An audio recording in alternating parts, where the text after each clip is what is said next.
John Locke, 1632 to 1704, is one of the most influential political thinkers in modern history.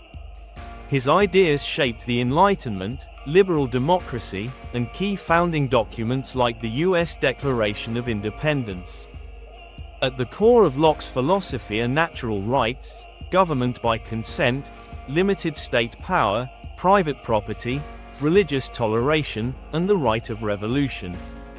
His thinking broke sharply from the divine right monarchies of his time and offered a vision of governance that placed the individual at the center of political authority.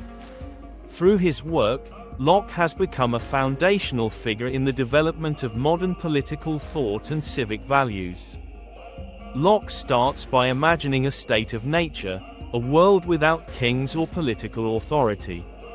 In this natural state, every person is free and equal. Each individual has natural rights, life, liberty, and property. These rights don't come from governments or laws, they come from nature itself. Reason, Locke argues, teaches us that we should not harm others in their life, health, liberty, or possessions. This forms the basis of moral law, which Locke believed all humans could understand through reason alone. In the state of nature, Locke saw humans as capable of self-government and moral order without a higher authority. That said, he also recognized the practical limitations of such a system among imperfect individuals. However, life in the state of nature isn't always peaceful. Disagreements happen, people sometimes violate each other's rights, and there's no neutral judge to settle disputes.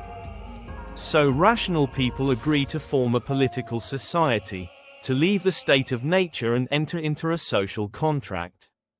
By doing this, they agree to transfer some of their individual power to a government, which then exists to protect their natural rights.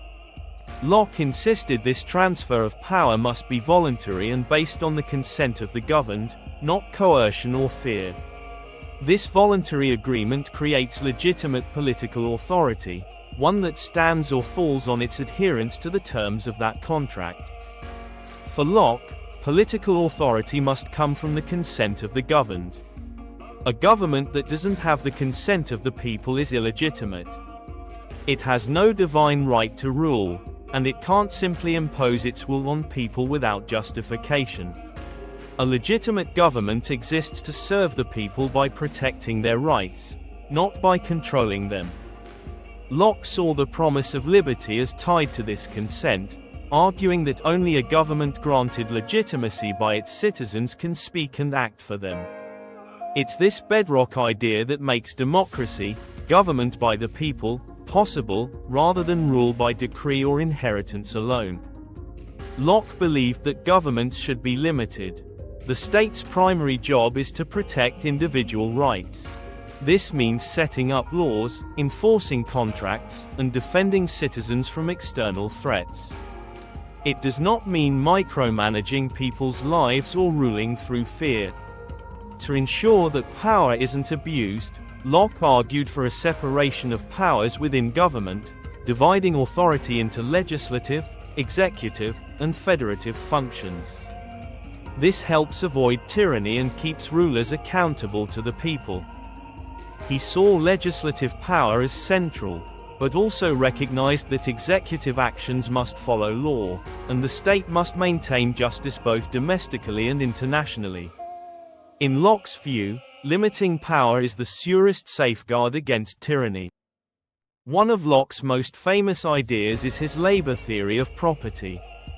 He believed that people have a right to own things, especially when they mix their labor with the natural world. If you plant a tree or farm a piece of land, it becomes yours, because your work made it valuable. However, Locke added a condition: you should only take as much as you need and leave enough and as good for others. This idea, called the Lockean proviso, was meant to prevent hoarding and exploitation.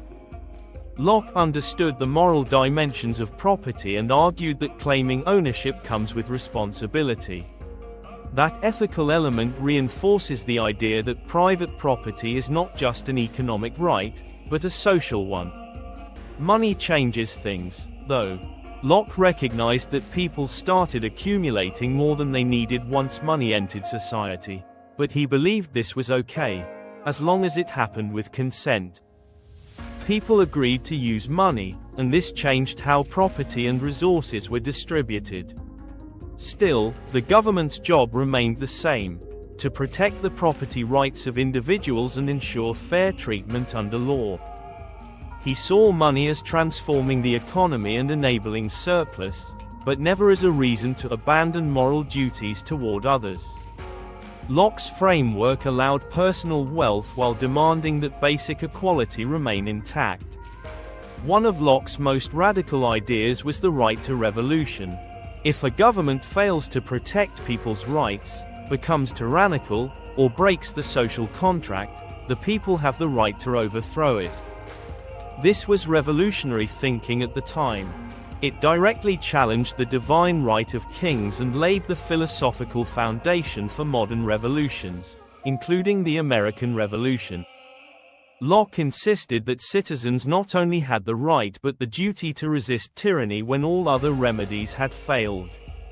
His revolutionary doctrine continues to inspire democratic movements and civil resistance worldwide. Locke also strongly believed in religious toleration. In his Letter Concerning Toleration, he argued that no government has the right to force religious beliefs on its citizens. Faith, he said, must be a personal and voluntary matter. Governments should protect the freedom of conscience and allow people to worship, or not worship, as they choose. He called for a clear separation of church and state, an idea that's now a cornerstone of modern democracies. Locke understood that religious conflict has torn societies apart, so he believed toleration was essential to public peace and individual freedom. Locke's legacy is vast. His theories helped shape the Enlightenment and influenced political thinkers for generations. His ideas about individual rights, property, consent, toleration, and revolution continue to be foundational in many modern political systems. When we talk about freedom of speech, the right to vote, property ownership, or peaceful protest, we're often echoing the philosophy of John Locke. His work influenced not only the United States, but also modern Britain, Europe, and even revolutions in Latin America. Locke's intellectual legacy still guarantees him a quiet position in every modern civics class and constitution writing process. But Locke wasn't perfect. Some critics argue that his concept of tacit consent, the idea that people consent to a government just by living under it, is flawed. Others point out that his ideas about property can lead to inequality if not carefully balanced. And his work, like many of his time, has been used to justify colonialism, particularly in the Americas. These critiques remind us to apply Locke's ideas with thoughtfulness and fairness in today's world. They demand that we rethink and update his assumptions for a more inclusive and just political order. Still, Locke's core message remains powerful: we are all born free. Our rights don't come from rulers, they come from nature, reason, and our shared humanity. Governments should exist to protect those rights, not to limit them. And when they fail, people not only have the right, but the duty, to demand better. His ideas provoke us to challenge authority, hold rulers accountable, and ensure that consent remains the central principle of governance. That constant vigilance is the price of freedom he hoped we would never forget. So, what can we learn from John Locke today? That freedom must be protected. That consent is the basis of authority. That property, work, and responsibility are deeply connected. That toleration and diversity are not threats, but strengths. And that when governments stray too far from justice, the people can, and should, rise. His ideas continue to shape discussions around constitutional reform, civil rights, and social justice movements. They compel us to think not just about law, but the justice and equity behind it.